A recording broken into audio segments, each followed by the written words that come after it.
مشورہ کیا 3 دن ہو گئے امام الانبیاء سلام کرتے، دل کرتا ہے آج ہم اپنے نبی کو سلام کریں۔ سبحان اللہ سبحان اللہ۔ جو بڑا بچہ تھا ان میں بڑا، اس نے کہا ارے تم کیسے کرو گے؟ کہا کیوں؟ کہا وہ تو پہلے سلام کر لیتے۔ کہا نہیں، آج ہم ایک کام کریں گے، جب ہمارے نبی نکل کے آئیں گے نا دروازہ کھلے گا ان کا، فوراً ہم لوگ چھپ جائیں گے، اور جب یہاں آئیں گے ہم نکل کے سلام کر لیں گے۔ بچہ تو بچہ ہوتا ہے نا، وہ کیا جانے کہ ساری دنیا کو ایسے دیکھتے ہیں جیسے ہاتھ کی ہتھیلی۔ ہو گئی میٹنگ، حجرے میں تھے مصطفیٰ، ادھر بچوں کی میٹنگ ہو رہی ہے اور ادھر میرا نبی ملاحظہ کر رہا۔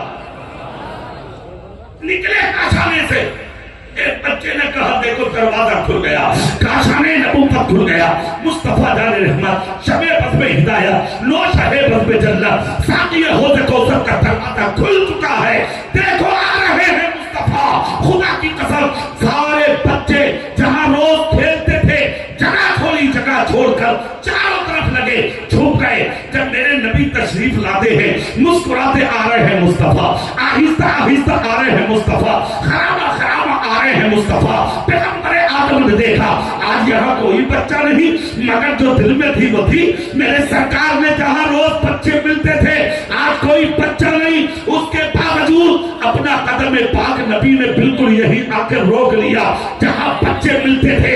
جیسے کہ نگاہ نبوت جھکائی، نبی نے تبسم فرمایا، خدا کی قسم چاروں طرف سے بچے نکلے اور نکل کر تمہارے میرے نبی کو سلام کر دیا۔ جیسے کہ سلام کیا، نبی نے مسکرا کے جواب دیا۔ ایک بچہ بولا آقا آج تو ہم نے پہلے سلام کر دیا۔ نبی نے فرمایا بیٹا خوش نصیب ہو۔ دوسرا بولا روز آپ کرتے تھے آج کیوں نہیں کیا؟ بچہ بچہ ہے۔ پھر نبی کا جواب سنو، کہا بیٹا ہم چاہتے تو آج بھی پہلے کر لیتے۔ کہا کیا کیوں نہیں؟ کہا ہم نے 3 دن تک کیا تھا نا۔ کہا ہاں۔ کہا جب چوتھی صبح نمودار ہوئی تم نے میٹنگ کی، آج ہم ان کو سلام کریں گے۔ کہا بیٹا تم میٹنگ کر رہے تھے، ہم حجرے میں میٹنگ کو سماعت کر رہے تھے، تم بچے ہو ہم بڑے ہیں، اگر ہم آج بھی سلام کر لیتے تمہاری میٹنگ برباد ہو جاتی، تمہاری میٹنگ خراب ہو جاتی، تم بچے ہو تمہارا دل ٹوٹ جاتا۔ ہم نے اسی لیے آج تمہیں سلام کرنے کا موقع دے دیا کہ ہم دنیا کے اندر کسی کا دل توڑنے نہیں آئے بلکہ ٹوٹے دلوں کو دنیا میں جوڑنے آئے۔ سبحان اللہ سبحان اللہ۔ نعرے تکبیر، نعرے رسالت، علماء اہل سنت، سادات کرام، حضور پیر صاحب قبلہ تشریف لائے۔ ماشاءاللہ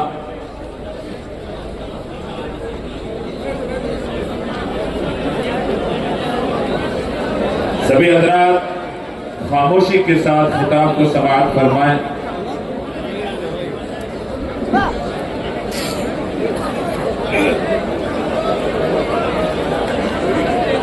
آواز نہ کریں، بیٹھ جائیں، بیٹھ جائیں، حضرت کا خطاب سنیں۔ حضور پیر صاحب قبلہ کا حکم ہے کہ آپ بالکل خاموش ہو جائیں اور حضرت کا خطاب سنیں۔ سبحان اللہ سبحان اللہ، زور سے سبحان اللہ، دل سے اللہ والے کا چہرہ دیکھ کے دل سے سبحان اللہ۔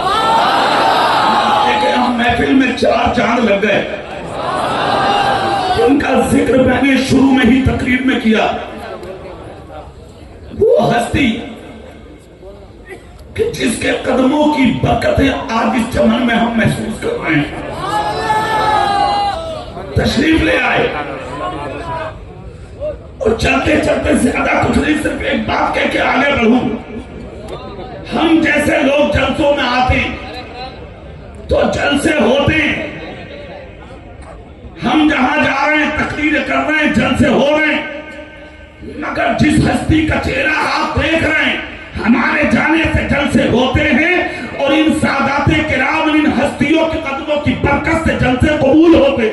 سبحان اللہ سبحان اللہ۔ بہت اب جس کے دل میں جو تمنا ہے تقریر میری سنیں، چہرہ مرد قلندر کا دیکھیں، ہاتھ اٹھا کے یا رسول اللہ، پھر وہیں آؤ جہاں سب لوگ تھے، ادھر نظر رکھیے اور کان میری طرف رکھیے۔ رہیے. تقریر سنیے آپ. میں نے کیا کہا؟ سلام کرو. کیا کرو بولو؟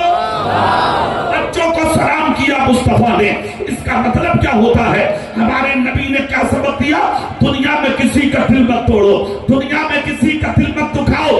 بچہ ہے اس کا بھی دل نہیں دکھانا, پڑوسی ہے اس کا بھی دل نہیں دکھانا, رشتہ دار ہے اس کا بھی دل نہیں دکھانا. کوئی بھی ہے کسی کے دل دکھانے کی اجازت نہیں. اور اسلام تو وہ پاکیزہ دھرم ہے الحمدللہ, خدا کی قسم جس کا کوئی جواب نہیں.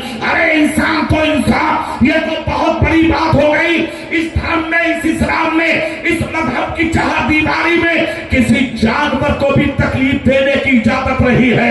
یہاں تک مصطفیٰ فرماتے ہیں تمہارے گھروں میں وہ جانور جو دودھ دیتے ہو ان کے نیچے سے, ان کے تھنوں سے صرف اتنا دودھ نکالو تاکہ تیرا بھی کام ہو جائے اور جانور کا بچہ بھی کہیں بھوکا نہ مر جائے.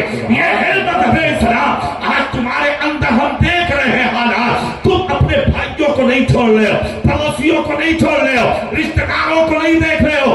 آج ہم نے دیکھ لیا جلسوں میں گئے تو ہاتھ اٹھا کے نعرہ لگا دیا نبی کا دامن نہیں چھوڑیں گے, رسول کا دامن نہیں چھوڑیں گے, غوث کا دامن نہیں چھوڑیں گے, پیر صاحب کا دامن نہیں چھوڑیں گے.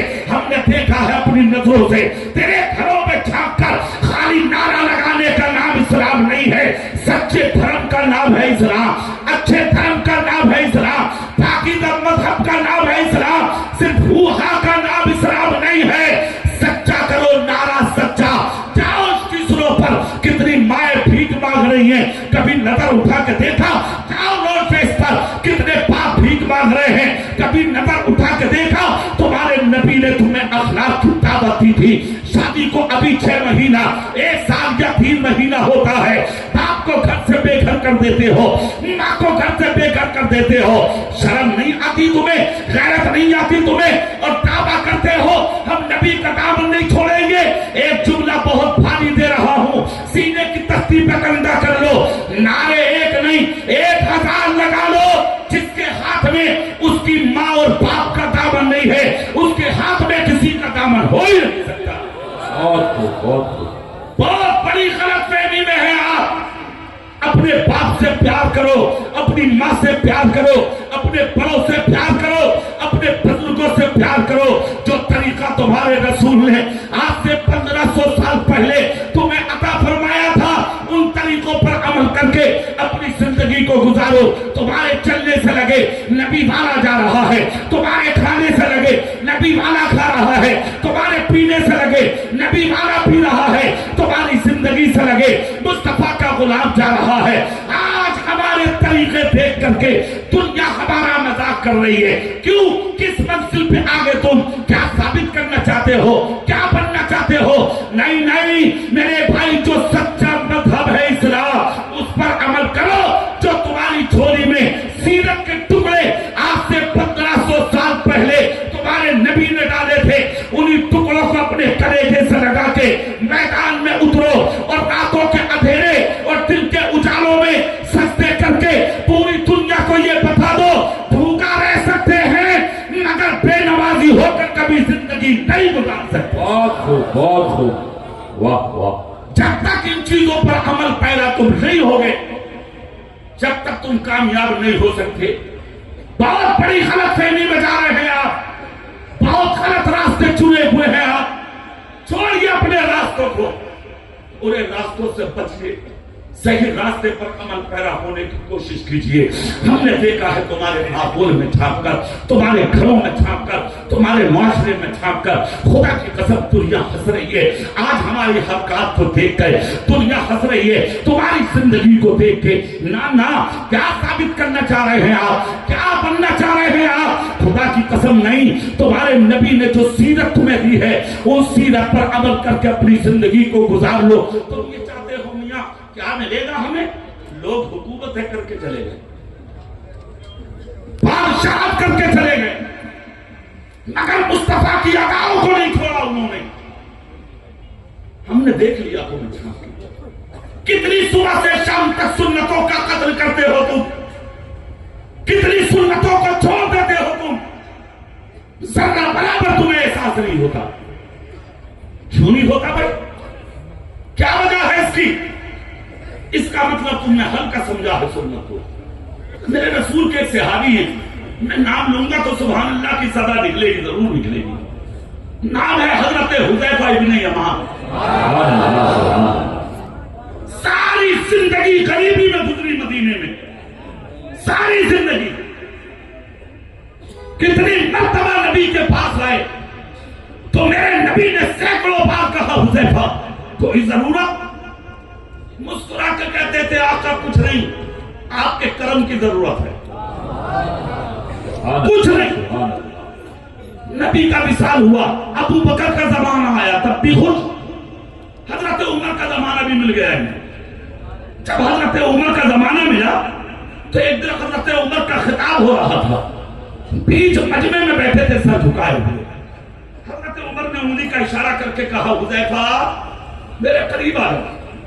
حضرت حذیفہ اٹھ کر آئے, کہا عمر کیا ہوا؟ حضرت عمر کی آنکھ میں آنسو تھے, اندر گئے, چابیاں اٹھائیں, حضرت حذیفہ کے کرتے پہ ڈال دی. کہا عمر یہ کیا ہے؟ حضرت عمر نے فرمایا میں نے ساری زندگی غربت میں دیکھا ہے تمہیں, لو آج ہم نے تمہیں ایران کی گورنری عطا کر دی.